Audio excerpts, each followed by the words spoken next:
মাটি খুঁড়তে বেরিয়ে এলো থরে থরে সাজানো কয়লা স্তূপ। বীরভূমের সদয়পুর থানার শাহাপুর গ্রাম পঞ্চায়েতের রসিমনগর গ্রাম, ঠিক এই এলাকাতেই মাটির নিচে লুকিয়ে রাখা হয়েছিল প্রচুর পরিমাণে কয়লা। আর যে জমি থেকে এই কয়লা উদ্ধার হয়েছে সেটি তৃণমূলের বীরভূম জেলা পরিষদের সদস্য মর্জিনা বিবির জায়গা বলে স্থানীয় সূত্রের খবর। গতরাতে আচমকা স্থানীয় বাসিন্দাদের নজরে আসে এই বিষয়টি। মাটির নিচে বিপুল পরিমাণ কয়লা চাপা দিয়ে রাখা হয়েছে দেখে তড়িঘড়ি খবর দেওয়া হয় সদয়পুর থানায়। ঘটনা জানাজানি হতে এলাকায় তীব্র শোরগোল পড়ে যায়। আজ সকালে সদয়পুর থানার পুলিশ বিশাল বাহিনী নিয়ে ঘটনাস্থলে পৌঁছয়। আনা হয় জেসিবি মেশিন। এরপরে শুরু হয় মাটি কাটার কাজ। মাটির গভীর থেকে একে একে উদ্ধার হতে থাকে লুকিয়ে রাখা বস্তা বস্তা কয়লা। কিন্তু শাসক দলের নেত্রীর জায়গায় এত কয়লা কোথা থেকে এলো? যদিও তৃণমূল নেত্রী মর্জিনা বিবির দাবি, তিনি বা তার পরিবার কোনোভাবেই বেআইনি কয়লা ব্যবসার সঙ্গে যুক্ত নন। মজুদ কয়লার প্রয়োজনীয় কাগজপত্র ও নথি তাদের কাছে রয়েছে, তা ইতিমধ্যেই সদয়পুর থানায় জমা করা হয়েছে। যদিও এই কাগজপত্র জমার পর পুলিশ এখনো কোনো পদক্ষেপ করেনি মর্জিনা বিবি এবং তার স্বামীর বিরুদ্ধে। এই যে অভিযোগ আসছে জেলা পরিষদের সদস্য মর্জিনা বিবির বাড়ি থেকে বিপুল পরিমাণ কয়লা উদ্ধার, কি বলবেন এই বিষয়ে? সারা পশ্চিমবাংলার মানুষ জানে যে তৃণমূল কংগ্রেসের যারাই নেতৃত্বের জায়গায় আসে তারা কিছু না কিছু চুরির সঙ্গে যুক্ত। মর্জিনা বিবি কিছু না পেয়ে একজন মহিলা হয়ে তার স্বামীর দ্বারা যেটুকু এসেছে সেটুকু মাটির গর্তে নিচে ঢুকিয়ে রেখেছে এবং অবৈধ ব্যবসার সঙ্গে যুক্ত। পার্টির সুবাদে এরা অবৈধ ব্যবসা করে পয়সাপাতি যা করার ওরা লুটে নিয়েছে। কয়লাটা কেন মজুদ রাখা হয়েছিল? কয়লাটাই ওদের অবৈধ ব্যবসা।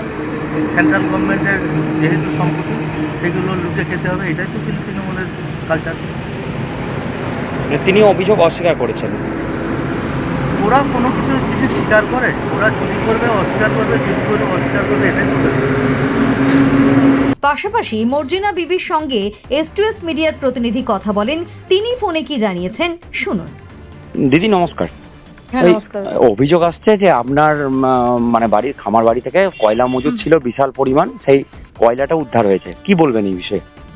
আমি দাদা বলি, এখন নানা রকম ব্যাপার চলছে, আপনি তো ভালো করে জানেন। সাদা জামা পরে থাকলেও কাদা দিয়ে এখন কলঙ্ক করার চেষ্টা করছে। যেহেতু আমি 2 নম্বরই সঙ্গে কোনোদিন ইনভলভ ছিলাম না, আর এখন অবধি নেই। 2 নম্বরই কোনো কাজই আমি করি না।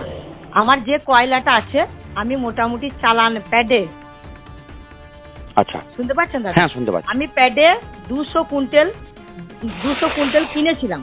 আচ্ছা ঠিক আছে, সেখান থেকে আমার একটা বাংলা ভাটা আছে, কিছু পুড়ে ছিল, মোটামুটি 6 থেকে 7 টন কয়লা আর আছে।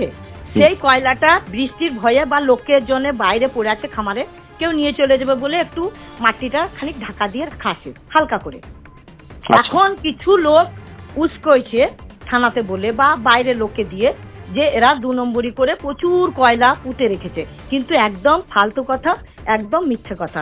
আপনারা দরকার হলে ভেরিফাই করুন, আমার কাছে চালান আছে, প্যাড আছে, আমি দেখাতে রাজি আছি, কোনো অসুবিধা নেই। আচ্ছা দিদি, অভিযোগ যেটা যে কয়লাটা মাটির নিচে কেন রাখতে হলো? মাটির নিচে নয়, মানে পালিয়ে যাবে তো নিয়ে, একদম অনেকটা দূরে আমরা পুকুর পাড়ে রাখা আছে, পুকুর পাড়ে ভাটার ওখানে রাখা আছে। ওখান থেকে সবাই একটা করে চাপ যদি নিয়ে চলে যায় সব চলে যাবে। ওই জন্য সাইডটা আমাদের মাটির মানে ইট ভাটার করার জন্য মাটিগুলো কাটা আছে, ওইখানটাতে রেখে একটু মাটি উপরে ঢাকা দেওয়া আছে হালকা করে। কয়লার পরিমাণটা কত? ওই মোটামুটি 7-8 টন হবে। এটা কি আপনার হাজবেন্ডের নামে চালান আছে?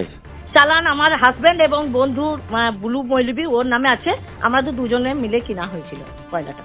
আচ্ছা ঠিক আছে, আচ্ছা ঠিক আছে। চালানটা আমাদের কাছে আছে, দরকার হলে পুলিশ চাইলে আমরা দিতে পারি। এই কয়লাটা কোথায় সাপ্লাই হতো?